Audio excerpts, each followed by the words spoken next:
Found this title to be interesting. How the Walking Dead Failed Its Villains by TSCSonic. Let's begin. Do you remember when The Walking Dead was a show about moral conflicts and its exploration of human nature? Well, I do. This is what made the show so good and iconic in its early days. Its characters were well written and all had their own moral complexities that would sometimes leave you wondering if even the protagonists were the good guys. It's what made the show stand apart from the already heavily oversaturated zombie genre. And one of the biggest ways the show was able to explore this theme was through the use of its villains. The Walking Dead has had a pretty wide range of villains throughout its years. I mean, how the hell did we get from this to this? But while the villains have been unique, I can't say they've all been good, especially the later handful of villains that we got. And coincidentally, around the time the villains started declining, so did the show's quality and viewers. And while they definitely aren't the only reason for the show's decline, I do think they are a great representation of how the show changed and lost its original theme. I mean, it's pretty safe to say they've gotten more and more outlandish over the years and lost a lot of character complexity.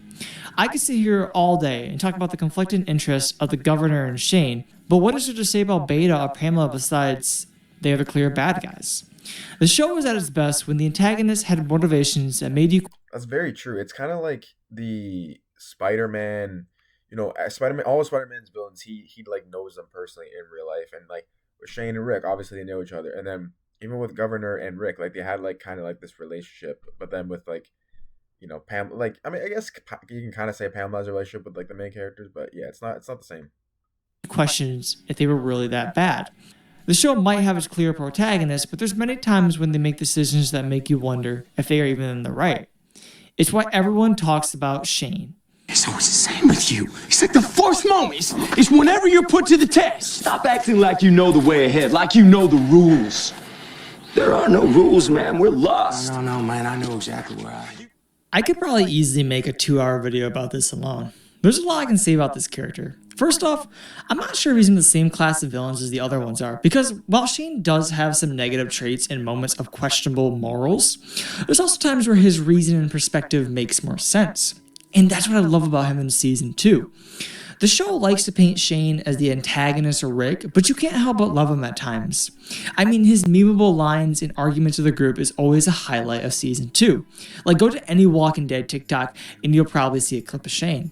But why And him rubbing his head. his contrast with Rick works so well is that he can be right sometimes. Keywords sometimes. Because while a lot of people like to say Shane was right from the start and was way ahead of the group, I don't always think he made the right decisions. Shane definitely wanted the best for everyone. His reason for most of his decisions was to keep them safe. But of course, while Shane attempts to do this, Rick also had his own ways of wanting to protect the group. This created a conflict of interest between the two major characters. And this is essentially what season 2 focused on.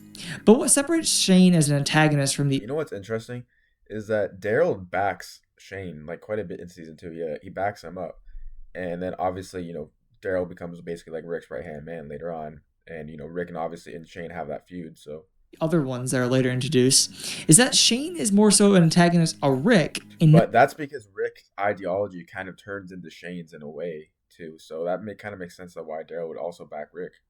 Not the entire group.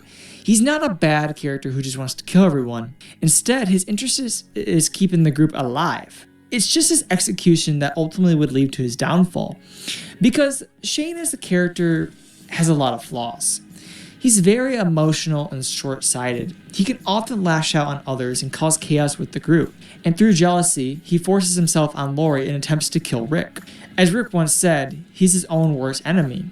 He's sort of a self-fulfilling prophecy that ends up causing the thing that he tries to prevent. But that's what the show did right with his character. They made him a tragedy. Someone who's not necessarily a bad guy, but with a different viewpoint on how to survive. I love that the show makes him morally gray, as it often causes a lot of debates in the community if he's wrong or not. When you compare this to the later cartoonish villains of later seasons that I'm going to bash on later in this video, you don't see the same level of complexity and likability. And the same level of moral conflicts is seen with the other protagonists of the show as well. Which is why it's hard to see Shane as a villain, because Rick and the others have also made hard decisions before that are similar to Shane. But does that make Shane right and morally righteous as a character? I don't think so. But whether or not he was right, though, is a separate debate and topic. it's the question of Shane's a good character that made him perfect for the season. We've never really seen a character like this again in the show that had this level of complexity and questionability to them. Not even the governor, who I'll talk about in a minute, had that level of dynamic to him. It's made Shane so special and unique for the time. He's truly one of a character that we just don't ever see again. But even though we don't see Shane again, the next villain, I would argue, is probably the best villain of the show. The governor is quite a contrast to Shane. He's a lot more evil and unlikable once you begin to explore his character. But why the governor is still a good villain in the show, and arguably the best villain, is the fact that the group is a lot more smaller scaled and more fleshed out. The governor is pretty much a complete psychopath in season 3. He lies to his own people and he kills anybody he sees as a potential threat to power. But the show made sure to flesh out his backstory by giving him reason for his loss in humanity. It also comes as a surprise that he's a villain when he's first shown off as charismatic and likable, which also explains how he convinced the people of Woodbury to follow him. And I like this explanation for why they follow him, because later on when you meet villains like Alpha that are just outwardly crazy, it becomes too cartoonish and hard to believe. It makes you wonder why anyone would even consider following them at all. And because the group of Woodbury is so much smaller, it makes the conflict with Rick's group feel more personal. None of these characters, besides the governor, are really bad, I would say. Even like a character like Martinez, who's the governor's right-hand man, is still shown to be a decent person. One of my favorite episodes in season 3 is Arrow on the Doorpost. This is the episode where Rick and the governor negotiate.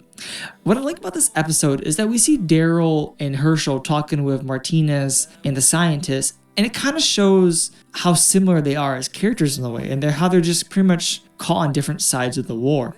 Daryl and Martinez have a couple conversations in this episode, and they almost feel like friends.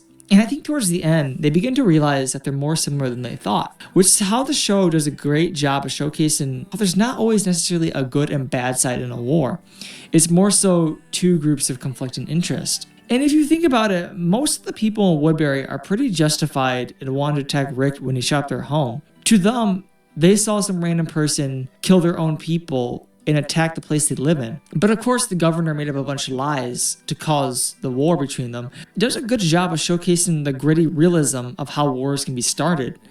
It's a way for Walking Dead to show that part of human nature and how we as people want to follow leaders in order to feel safe and protected, even when leaders can be crazy and often make irrational decisions. I mean, just look at now. You see all these countries that have pretty crazy leaders, but people will defend them at all costs just because they want to feel safe and secure. And The Walking Dead was able to showcase that part perfectly.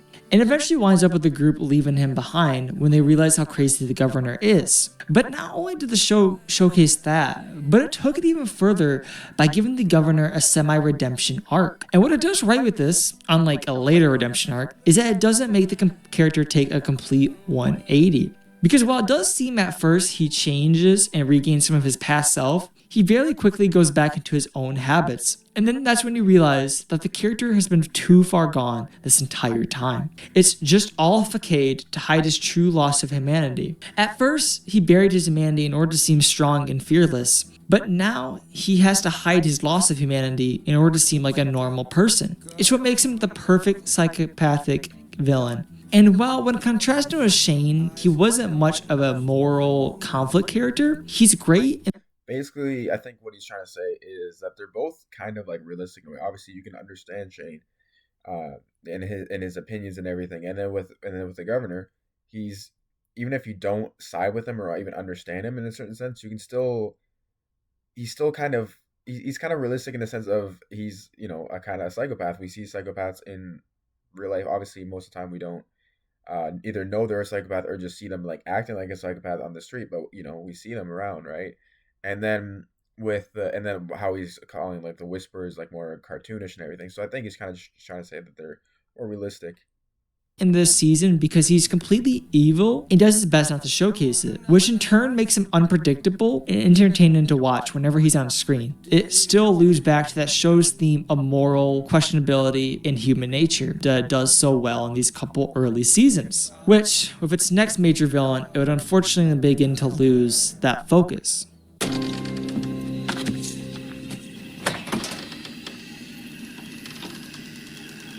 Pissing our pants yet?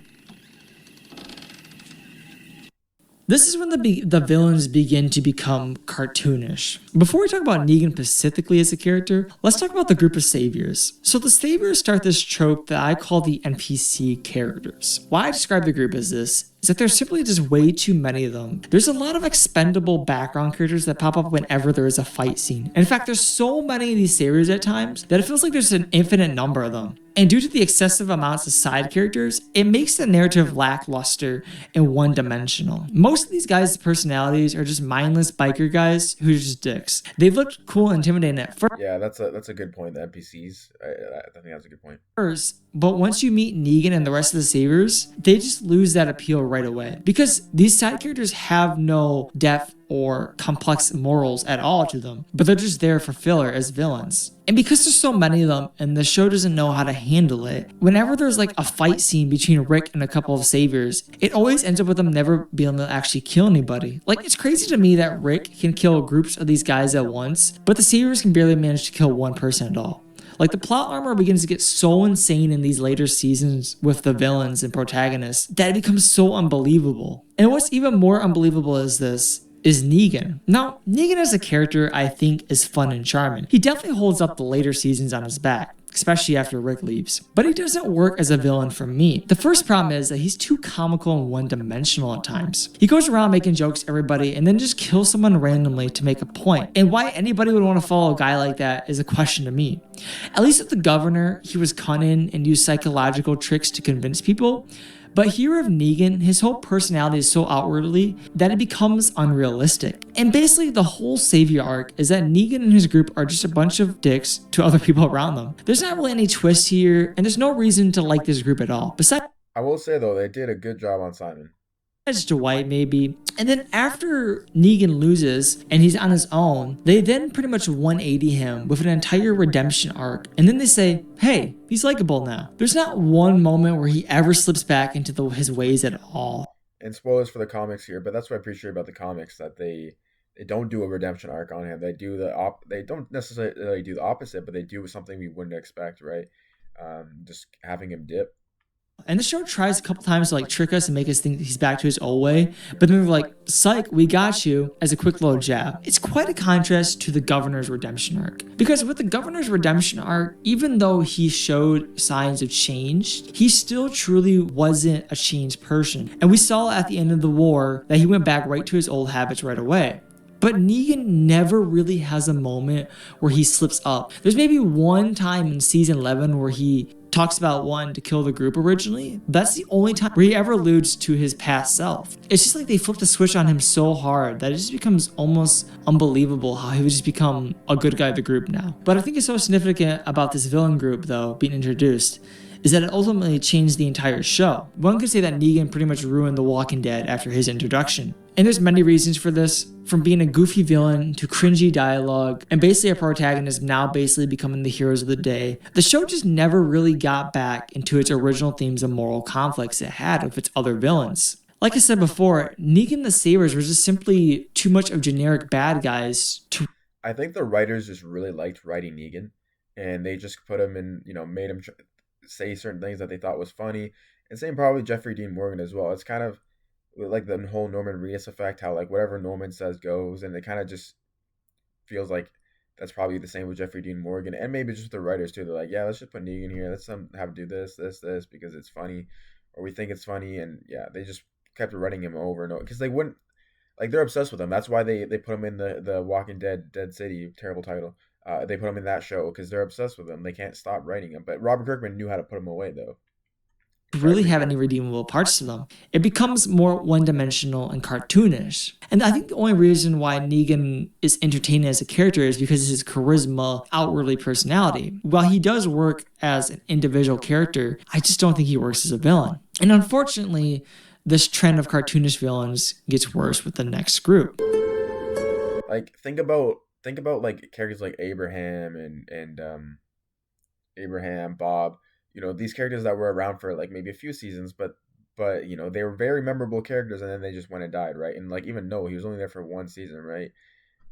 They knew how to put these characters away. They knew how to do a good job with what they had on the during their run on the show, and then how to like, take him out, and it was very memorable and very sad. Now, I was actually kind of excited to see this group be introduced. But then characters like Tara, who's kind of stuck around for most of the time and didn't really do much. That's why a lot of fans didn't like her, because she just kind of stuck around, and they obviously didn't do much with her. If she did more and they did like some good stuff, because season 9 they did it a lot better with her. But maybe fans would like her more. But yeah, a lot of fans didn't like her, and they just kind of thought she stuck around for no reason. In the show back when season 9 was coming out. Build up to them was probably the best build up we had, besides maybe the Savior arc. It gave us horror vibes that we haven't seen since like the early days of The Walking Dead. And the fact that they made you think that the walkers were actually talking was kind of a fun little twist. Even though I read the comics, I already knew it was happening. It was fun to see other people's reaction to this. But right after they get introduced, it all goes downhill from there. And the first notable problem with this group as a whole is just the way they look. Before the mid-season finale, it never makes it obvious which ones are the Whisperers and which ones are the zombies. They pretty much look like zombies entirely, and they even sound like them. Well, that's kind of the point of the Whispers, but also you can tell the difference between a Whisper and a normal zombie. I'm not gonna lie, unless if it's like dark like this, you can tell the difference between them, like with their face, with the mask and everything. But also, like, that's kind of the point. You're not supposed to be able to tell, though. When they speak. But after the mid-season finale, for whatever reason, they decided to change it up so that they wear these masks that look like more like costumes. And it's so obvious to tell which ones are the Whisperers and which ones are the zombies. Oh, okay, never mind. I spoke too early. Never mind. That I think it loses all its horror vibes and just becomes goofy at this point. Like, it literally just looks like a cheap Halloween costume you would buy at a store. Now, I think if they went with a full bodysuit instead and made him look like an actual zombie, it would have been a lot more interesting and fun to see them. And the other mistake the show makes with the Whisper group is the NPC trope once again. Because besides Alpha and Beta and Gamma, pretty much every other Whisperer we meet is just another expendable character. There's so many scenes in like season 10 where our group encounters a bunch of Whisperers and then just kills them in a matter of seconds. Like, imagine surviving 10 years in an apocalypse to just be killed by somebody in less than a minute with a knife. It just becomes more and more unrealistic because the show has so many characters at this point, it doesn't know how to handle this large group of characters. Yeah, the show and just all Walking Dead shows do this a lot. Like when there's the main show, because that's like no, I guess it's not the farthest in the timeline, but it's like you survived in the apocalypse for how long and you died this way? Like, yeah, that's a good point. And the other real unrealistic part with the Whisperers as a whole is their whole ideology. Because I don't know why anybody would want to follow Alpha at all. Or like in The Walking Dead, The Ones Who Live, also a terrible title. Those goons that Rick and Michonne find in the forest who like can barely kill zombies. And sure, like they got like some hardened whatever on them. But like still, it's so embarrassing. I don't know why they have like characters, like certain characters, like NPCs like that. She's pretty psychotic, and she also breaks her own rules at times that I feel like a lot of people would have already left her leadership. But the show never cares to fully explore this conflict. I think it's they're going for like a cult like manner. So yeah, she breaks her own rules, but then it's like you can't leave unless of the whole you can't like dethrone her unless of the whole group dethrones her. And also she has Beta by her side too, who's like obsessed with her for whatever reason, right? But yeah.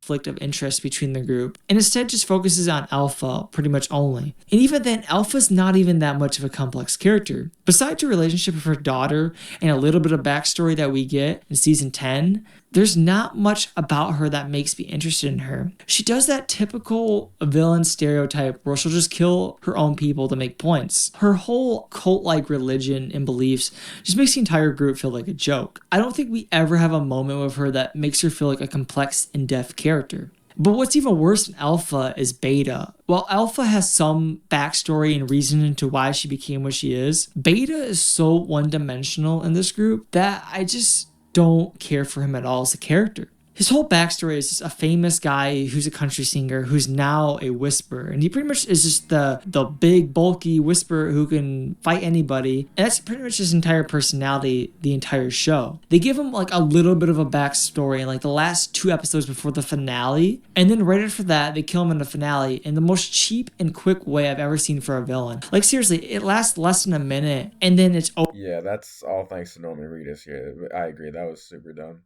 over, and you don't feel anything for this character at all. Compare it to like when the governor died in season 4 and they had a big emotional scene with his girlfriend shooting him in the head. That worked for a villain death. Or even compare it to Shane's, where it caused Rick to lose some of his morality. You don't need like a big emotional scene for Beta, but like he's built up as this big strong guy, and I don't know, I guess Norman wanted to subvert expectations.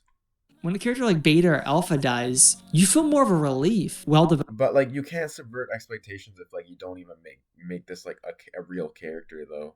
That's the thing, because he like this TSC right here is correct. Like Beta is just a bot. Like you can't subvert expectations if you don't make this a real character. Develop complex villain. There should be more emotion there. I don't know. At this point, the show, I feel like, didn't know how to develop its villains too much. Because, like I said before, the protagonists became too much of the good guys. What works about the early villains of the show is that they always challenge the characters morally. I didn't talk about Terminus because it's such a small part of the show, but what was great about them is that they caused Rick and the group to eventually lose a lot of their humanity. But when the Whisperers are killed, there's no effect on the group at all. They're just pretty much another villain that gets handled with and swept under the carpet. Literally, I think it has any effect on any character besides an episode or two. Unfortunately, this would only get worse with the last group of villains. You know what's Yeah, it's only affects Carol like a bit and like Lydia a bit. worse than the crazy cult of people wearing zombie masks? Capitalism. With the Commonwealth group, we have two major villains once again, Lance Hornsby and Pamela Milton, both which I could not really care about. Okay, so Lance was actually an okay villain on this. He played the role of a cunning leader who had a very dark side to him. His slow rise to power during season 11 was interesting to see as he got more violent and dark. Wait, am I tripping? Did he just call him Lennox?